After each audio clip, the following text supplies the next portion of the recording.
Haleluya, mtu wa Mungu. Kwa muda mwingine Mungu ametupa neema kuja kuendelea kuzungumza, kumbushana kuhusu maisha, kwamba maisha ili maisha yawe sawa na yalete furaha kwa mtu, tunatakiwa tufuate taratibu gani?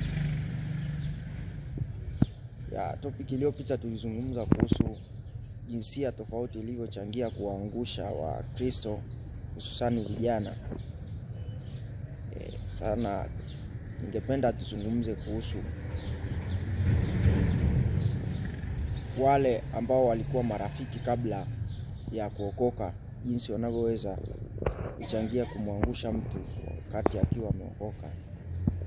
Kwamba njia nyingine ya anayetumia shetani ama mawakala wake ni kukuletea marafiki.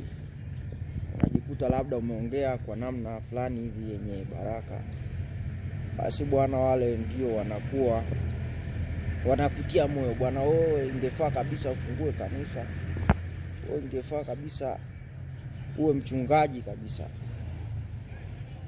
Wanakupa vyeo uwe mchungaji kabisa, wanakuzunguka. Hayo yote ili uache kuendelea kufanya yale yaliyokufikisha pale. Kwa hiyo mtu anayetaka kupiga hatua kwenye imani, jambo lingine la kufuata ni kuepuka marafiki wale ambao ulikuwa nao kabla, wakati wa uovu. Unapotaka kutoka kule lazima ujitenge nao. Ni njia rahisi ya kutoka pale. Neema Kristo Yesu iwe pamoja nawe uliyepata ujumbe huu. Amen.